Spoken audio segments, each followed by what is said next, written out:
I'm going to try to send you guys a thought. And the way I usually do it is it's a card. So what I'll do is I'll snap my fingers. And whenever I snap my fingers, whatever color pops into your head, you can just blurt out loud, Chris. Okay. And I'll give you guys a hint. It's either a red or a black card, so it narrows it down. It's only 2 choices. So when I snap my fingers, Chris is going to say either red or black. Whatever color pops into his head, he can say anything he wants. So, Chris? Red. I knew that we had a connection. I felt like that was going to... I sensed there's some skeptics in the room. So we'll press on. Whatever you feel like, Chris. Hearts or diamonds, whatever pops into your head, whatever you feel like is most, whatever you're emotionally drawn to.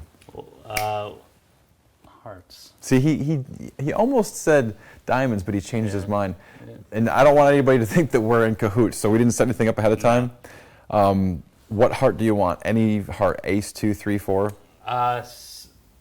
6. 6 of hearts? Now, in all honesty, it may seem like I'm cueing him and I've got the red handkerchief, but he really can. You can change your mind if you want. But once again, I'm going to teach you guys in a second, so we'll just cut to the chase. The 6 of hearts? Mm-hmm. Wouldn't it be amazing if I had the 6 of hearts inside this box? Can you hear the crickets in the background? All right. I have to admit that's not as funny as it sounds, but I did make a little prediction. I was running kind of late for the lecture, and I thought, Chris is going to name the 6 of hearts, but he's not going to believe that I knew, so we didn't set anything up ahead of time. I mean, I've met Chris before, but I didn't pay him to say the 6 of hearts. But you have to admit, it would be pretty amazing, Chris, if I had your card written down on this piece of paper. Here it is. Yes. Hey, I don't want your pity, man. I've got a jumbo 52 on 1. I'll pull it out. I don't care. Don't make me do it. Okay, I'll just get to it. I have to prove that I really did know what Chris's card was. So I was running late. I have like a driving deck. If you're a card guy, you know what this is. I had a blue deck of cards that I drive with. We don't always talk about it, but you know. So I took the blue card, I took the blue 6 of hearts, and I took it and I shoved it in my pants. So it's go time. My hand's empty. Don't worry, Chris, even though it is your card, I'll go in, okay? My hand is empty. I'm going in. Actually, are you sure it's a heart? It feels like a club. I don't know if... Thank you, Tom Mullica. I can't take credit for that. Oops, it's falling down my pant leg, guys. Sorry. 1 card. And it's a little bit unsanitary, so let me grab I'm wearing a tong. If I get the tongs, I can actually pull this out. 1 card in my pants. If it's the card that Chris just named, that means somehow he knew it was in my pants, which is a weird thing, but also an amazing coincidence. So let's hear it, ladies and gentlemen. A perfect match. Nice. The 6 of hearts in my pants. Awesome. You can keep that. I don't want to take that. You don't want the souvenirs? No. Oh, okay. It smells like cheese. Nobody ever wants souvenirs from my show. It smells like cheese. Okay, well, I just have to put this here and then do this, and I'm reset, which is pretty cool. So that's one of my other favorite parts. If it resets, I like it. The card from pants. Yes. That was awesome. I'm sure that one really gets good reaction to comedy clubs. I imagine that playing really well, especially with the tongs. That's like a real big laugh. And it's just completely the tongs is like completely just for like a visual, gag. And I try to pick someone that's like a few rows back, so that way I can, like literally like stumble my way through the crowd to like give them the card at the end, And as I just wrap it up, I'm like, And the coolest part is, Mary gets a great souvenir to take home to the family, Right. And I usually don't even get all the way to them. I just start walking to them, pretending to. And it just gets such a big laugh, You've been doing that for a while, though. Just for carrying a set of tongs, I can get, a much bigger laugh than if I were to offer it with my hand, Well, because real quick, I'll share. I did a version of yours. I did that at an event one time, and at the very end, I put the souvenir in an evidence bag. Oh, beautiful. I don't know why. I mean, that's just my style. I'm like, no, that's great. I don't know why I have these bags. You can have it. Right. And I've thought about, obviously, you could just like, pretend to like spray it off with something and give it to him or something like that. That's anything like that. Like a spray is just so visual. You get so much more credit for just doing little things like that. I saw David Stone did a thing where he like pulled a card out of his shoe, but then he sprayed like aerosol all over the place, and just the visual of like seeing it all in the air was just well. Kind Even of funny, with David Copperfield, he did the through steel trick, and he had pretended to spray deodorant. And it was like this white paint that just went everywhere, and everybody laughed because it was just so visual. Yeah, it really. I think it adds so much, and you don't realize it until you do it. And you're like, oh wow, I got a lot of extra bonus points because it's something cool to look at, you know. I want to know why everybody knew it was in your pants. So Right. Got some splaining to do. yeah, The idea that I had was basically, it sounds silly, but I just thought, you know, it would be so cool if I could just have someone name a card and it would be in my pants, you know. So there's no, you know, no force, no control, just you name a card.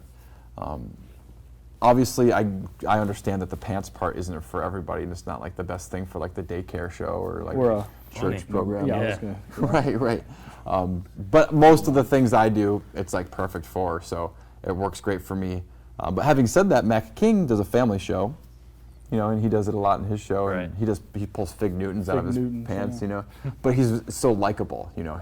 You just love him, you know. It doesn't matter what he does. So I think that that's an important part because Right. it could be really creepy if you do it the wrong way, you know.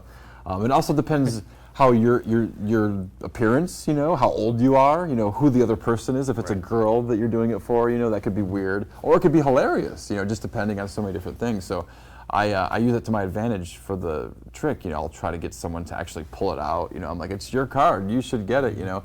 And obviously, if it's a guy, that creates a funny dynamic. And if it's a gay man, you know, he might run up towards me, Right. and that gets a great laugh, you know. And I've had almost anything you can think of happen because I've. did the performed tongs it a come lot. later because something went wrong or something happened? and you decided- Somebody gave me the terrible pun. They're like, you should say I'm wearing a tong, and then pull out some tongs. And I was like, as bad as that is, I think that's pretty Yeah. funny, you know. So, and then once I had him with me, I saw how much more visual everything was just by holding the card with the tongs. It's a great visual image, you know.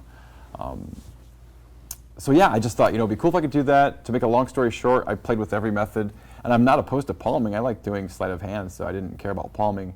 But I just thought it'd be cool if I didn't have to palm, so that way I could show my hand completely empty and then unzip my pants and reach in, and bam, it's there. So I don't know where I came up with using the Many Tekel deck, but along the lines, I just thought it'd be cool if I had that because I have access to a duplicate.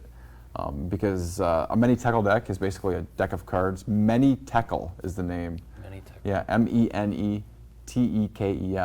It was really popular with like the Svengali deck and the Stripper deck back in the day. You know, that was one of those decks that everybody would demo, but for whatever reason it fell out of popularity. But it was a Svengali deck that every other card was short, but they were all duplicate pairs, so that way you could dribble them face up, and they would all fall in pairs, cool. so it would just look like a normal deck. Right. Because they weren't in any order. It was just like 5 of clubs, 2 of hearts, whatever. You know, so basically, I can just now have anybody name a card, and if I just cut to it really fast, I can just show it, and now I've got a duplicate right there next to it. So that's what I wanted.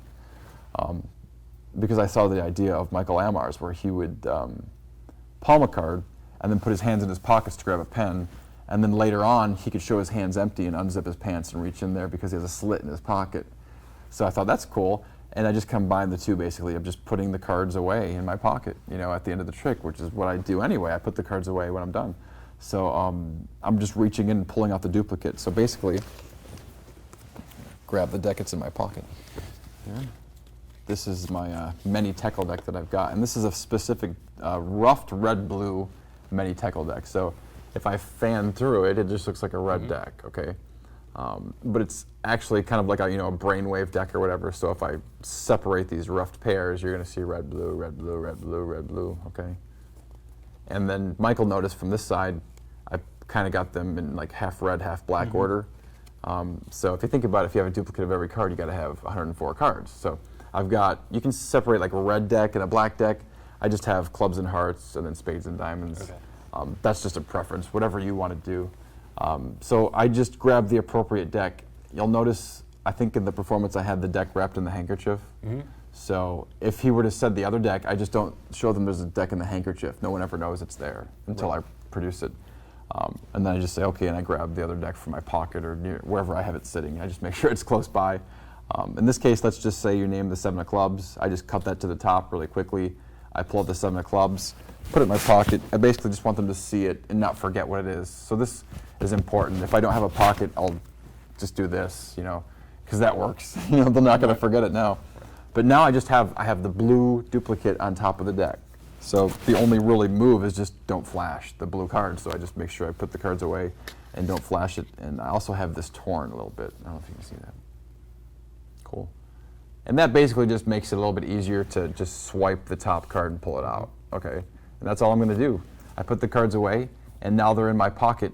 and a few moments later I just unzip and I'm reaching in and just go like this with my thumb really fast and I can pull it out. And I don't destroy my pocket. It's just a slit near the top of it, so I can put my keys and I can still have change and stuff in my pocket. I can show you actually if you want. Yeah. I'm not going to pull. You're not gonna take your Yeah. pants off. But I know sometimes this can be confusing for people. It's basically just this part right here, Oh, nice. Okay. Okay. Let me see. right there. Cool. Can you guys see that okay? Right. So yeah, Pull your pocket out. It's the top portion. yep, If you wanna cut and that's it out. exactly how I make it. I just kind of pull my pocket out and then I just take the scissors and slit right there. I've had to use my car keys, on the fly. But literally every pair of pants I have is now, slit. I just get them and I make it really fast so that way I don't have to worry about it. Right. I just do the trick so much. I don't want to be in the middle of it somewhere and realize I didn't slit the pocket, You hear that You're sound? right. You're ripping it. Let me turn around for just a second, guys. Have you ever like reached in and like pulled out your keys? Yeah, what That's I've done is I pulled out, I usually have like a couple of dollar bills or something in there, Right, and I'll just nice. pull out a couple of bills, and I'm like, there's more where that came from. But yeah, anything that you pull out is going to kind of look funny, Sure. Almost anything. There's a few things you don't want to pull out. So once we get there, I pull it out, and I think it's really important to have the tongs because once again, you get kind of like this applause cue because I hold up one card. Yeah, I'll just pull up the card like this, and then I'll show the other one. I pulled it out, and then I hold it up like that, and then I show that they both match. One's red, one's blue, and it's just another excuse for me to put my hands in my air and get like an instant applause cue. And even if I don't have the tongs, I'll still make sure I do that. I'll hold up both cards, and even if I don't have a mini tackle deck, what I can do is I can do it impromptu. I'll just call the card or cut the card to the top, but I'll write it down. Like I would have grabbed like maybe this this giant pad, or preferably like a smaller pad, and I'll just put whatever card you want. Okay, 2 of hearts or 5 of diamonds. I'll write it down, and so that way at the end I can just put the deck in my pocket, and this can be just a normal deck, and I just reach in and I pull out the card, and then I hold up the pad and I show the perfect match. So it's just another excuse to put my hands up, but it really plays almost as good that way. It's from a layperson's point of view, it's no different. For magicians, they can see a little bit, but.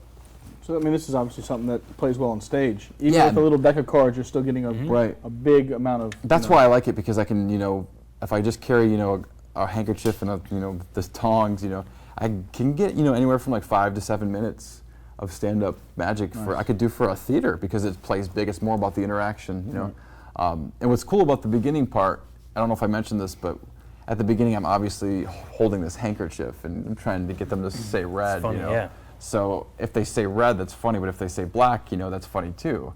And if they say purple, that's funny because, I've done it in comedy clubs and people are always going to try to mess with you, and that's still funny because it's not a choice. And if they say like chicken, that's funny because it's even more ridiculous. So my point is, no matter what happens, that gets a laugh. Whatever that response is, that always gets a laugh, whatever they say. And so I have a guaranteed laugh at the beginning of my show that's achieved by an audience member that creates a real quick shared experience for everybody and loosens everybody up. So it's just like, it's hard to beat that. And it resets and takes up little space, and all those things are just gold to me. Right. That's great. Yeah, that's a great. And what is that called again? The I called it the mind reading crotch. ah.